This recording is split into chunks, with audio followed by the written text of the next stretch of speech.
बिस्मिल्लाहिर्रहमानिर्रहीम अस्सलाम वालेकुम। समंगली यूथ फेडरेशन का शमरती प्रोग्राम ज़ेर सदारत यूथ फेडरेशन का चेयरमैन खुशहाल खान कासी की क़यादत में हुआ और उसके साथ एक बड़ी तादाद में नौजवानों ने यूथ फेडरेशन में शमूलियत इख्तियार की। डिप्टी चेयरमैन आसिफ आगा, जनरल सेक्रेटरी मुफ्ती अब्दुल्ला साहब, अजी बारी, दाऊद खान और आखिर में खुशहाल खान कासी ने खिताब किया। यूथ फेडरेशन के चेयरमैन खुशहाल खान कासी ने अपने खिताब में कहा कि इलाके के दरपेश मसाइल के हल के लिए एहतियात और इज्तिमाई अमल की हिम्मत पर जोर दिया। अगर हम सब इत्तेफाक से रहे और मिलकर काम करें तो इलाके के दरपेश तमाम मसाइल हल हो सकती है। खुशहाल खान इलाके की तब्दीली और पेशरफ्त पर रोशनी डाली, जो कभी अपने बेशुमार मसाइल की वजह से लोगों ने समंगली को कब्रिस्तान के नाम से पुकार रहे थे। ताहम चेयरमैन यूथ फेडरेशन और नौजवानों के अंतक कोशिशों से इन चैलेंज से निपटने में अहम पेशरफ्त हुई है, जिसने नौजवानों और कमेटी के अरकान को इलाके की बेहतर मुस्तकबिल की तश्कील के लिए अपनी मुश्तरका कोशिशें जारी रखने की तरगीब दी। एहतियात, अज़म और उम्मीद का इनका पैगाम साइमीन के साथ दिल की गहराइयों से गूंजता रहा। नौजवानों की एक बड़ी तादाद ने यूथ फेडरेशन में शमूलियत इख्तियार की है और इलाके के मसाइल को हल करने की तंजीम की सलाहियत पर अपनी इतिमाद का इजहार किया है। नई शामिल होने वाले नौजवान फाउंडेशन के मिशन और विजन के बारे में परजोश है और मिस्बत असर डालने के लिए अपनी सलाहियतों और तोनाई का हिस्सा डालने के लिए बेचैन है। हमें यकीन है कि यूथ फेडरेशन हमारे इलाके की तमाम मसाइल को हल करने के लिए सलाहियत रखती है। एक नौजवान मेंबर ने कहा, हम इस सफ़र का ऐसा बने और अपनी कमेटी के लिए एक बेहतर मुस्तकबिल बनाने के लिए मिलकर काम करने के लिए परजोश है। موږ په دا 15 میاشتې کې چې کوم 15 میاشتې کې موږ لیجو ډیر کارونه کړی دي، هغه لیجو ستیو مخته اجدامه نو په دې کې نه موږ سره سیاسي پارټیانې چا دغه کړی ده، نه ام پی ام راسته کړی ده، نه یو بل داسې مشر من راسته کړی ده. دا موږ خپل ځوانان دا چې کومه کابینه ده دا زموږ ځوانان دي، هغه موږ سم راسته کړی ده. نو په دې کې اول دلته په کلي کې سیف سټي یو پروجیکټ را روان و چې په هغه کې ډیر ملګري به حل پلري. په دا پروجیکټ د ایربیس د ګیټ چې دی د کم سبیل ګیټ چې دی د دې سمخ ته راسي دلته د سیف سټي یو پروجیکټ راتلی. دا یو دیناسوره پروجیکټ دی چې په دې کې دا په کراچي کې مستا، په اسلام آباد کې مستا او په ډیر علاقو کې مستا. په دې کې چې دی دا کم 2000 فوټ ځکه دی د خوله په هغه کې باونډري وال کې داس ګاډي بم را څرخوله، بیا به تی د بیس ګیټ سوتلست. نو په دا 2000 باونډري وال کې دی د ته هغه سکینینګ او هغه ایکس ری ماشينان او هغه کیمرې لګولې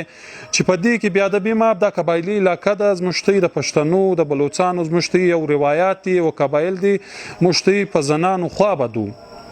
نو دغه سټ سکین په دې کې هر انسان چې تیر دی هغه در سره ونیسي در پښو پوري ټوټل ښکارا کړي د دې په باقاعده کیمرې و سیستم. نو دا یو ناسورو نو په دې حواله دغه د زموږ سمغلی یوت فاونډیشن د احتجاج مو وکي، ایربیس ګیټ می بند کړي، بیا ایسی رالی ایسی ته موږ د مجلس وکي چې دا موږ په هیڅ صورت نه قبلو. نو بیا دا شی دا ناسور د دې ځای څخه ختم سو، دا د دې ځای څخه بلاړي او بل دلته پی اف ایربیس چې دی دلته یو څه ناروا سلوک شروع کړی په علاقه کې د غسټاک والا سره وروره د خپل په بدمعشي باندې هغه موټرسایکل کاغذان یې وړي وی، لایسنس یې ځین وړي او د دسه دلته یو دوه درې کسان پرایویټ ور مخته کړي وي بتخوري ځین غوښتل چې موږ ته د دې ځای پیسې راکوه، بیا ته پر دې ځای سټاک چلوي. په دې بیا نور ډیر مشرانو سیاسي پارټیانو هغه حل کولای سي، هغه مطلبنان ورکړي بیس کمانډر ته ویلی وی تر دغه پور خو هغه سامان نه ورسېدل. موږ خالي یو میټینګ د بیس دغه بي اس او سو کې چې د سکیورټي افسرو هغه تم دا مجلس کې دا وی چې باید دا سړی دلته لګیا دی چې په کوم ورستام ځکه ثابت سواله بیا ته چار چم ځکه فلال ستام ځکه نه د پتنازه کې د پکیس کې ده. نو هغه سامان بیا موږ ته دی چې موږ نه راوړی، بیا موږ ټول موږ احتجاج درته کو، بیا روډ بندو تر هغه صورت نه خلاصو چې تر اوس موږ نه راغلی دا سړی ته دا شی نه ورسول. بیا هغه ورسېدی او دا خلکو ته هغه شی په لاس کې برته د لیسنس ګرد سامان د موټرسایکل کاغذان برته ورسول. نو دا دغه ځوانانو په برکت څه دی. نو دغه سي زموږ نور اپسی په اولم راواخې ناروا کیسې کولې د اپسی سم موږ میټینګان کړي دي ګیس کوم هړتال وو دغه په هړتال په اوله موږ لاړو ګیس دفتر سره ملاقات وکړي دغسې د انجونو کوم سکول دی په دې اوله موږ ورغلي یو د پوښتنه مې ځینې کړې ده په علاقه کې د شپې که په 2 بجې سي که په 3 بجې سي دا ملګري د لې ناست یو نیم خبره مې چې د وینې ضرورت سي ملګري خامخا په دفتر کې ناستي وینې ته هغه سړي ته ځان ورسوي نو دا زموږ دی د یوت فاونډیشن د ملګرو د ځوانانو برکت دی او په علاقه کې هغه ګیس په حواله خو تفصیلا مجلس اسف هغه درته وکي او په دې کې یو بنظیر انکم سپورټ د خوا چې کوم د رجسټریشن کیږي دا کسان ما 415 واره زموږ دفتر ته راغوښتي دي باقاعده په دې د فضل دا بکی ټي وي هر څوک خبر دی نو په دې کې موږ یو نیم سل کور رجسټریشن ورکړی دی چې دا کم مستحق دي او د دې لپاره د میاشتې 12,000 روپۍ راځي او د سټوډنټ جلا وظیفه ده دا موږ مستحق کړ دا باقاعده موږ اته واره دا کسان راغوښتي دي د کورونی رجسټریشن موږ ورکړی دی نو دا دغه ځوانانو په برکت سي دغه په علاقې کې یو د کینسر مریضو دغه په عالم ډېر پیسې زموږ دغه تنظیم او اتحاد کابینه ټول کړلې د نورسخیل په علاقه کې د ځوانان خبر دی بیا موږ غالک ته حالت کورت ورسولې نو دغه سي کډيري مسلې سي که د سکول مسلې سي که د هسپتال مسلې سي په دې کې د ځوانان یو ځای پر شان دي تللي دغه ځوانان منډه ورولې ده که د درې کیسه سي په اداره کې زموږ د ځوانان هر ته حاضر نو دا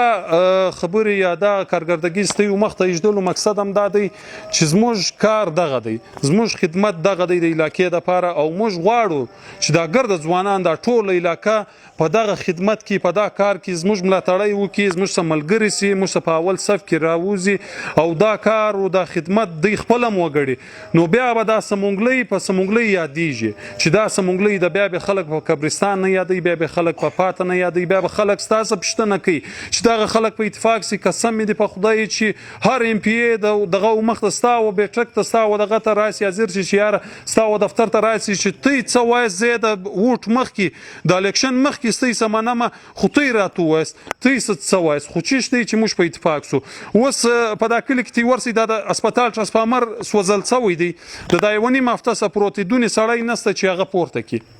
دونې سړی نشته چې هغه پورته پر دې لوډ بیخي زیاته دی دغه د هر کلي سره راواخه په هر ځای کې یو ترانسفارمر باندې تر 100 زیاته کورونه دي او د دې ولټیج شو د 50 ولټ ترانسفارمر دی دا چیرې برداشت وایي نو دا علاقه کې د ترانسفارمران ضرورت ستا دا علاقه کې ستا د کچرو د حال دی چې زیاته جوړیږي نستا مین دغه کې د کچرې پرته دا ګرده مسلې ان شاء الله موږ ولاړ یو موږ ځو موږ که میونسپالټي دفتر ته سي که تانې دفتر ته که تاڼه سي که بل داسې دفتر سي په هغه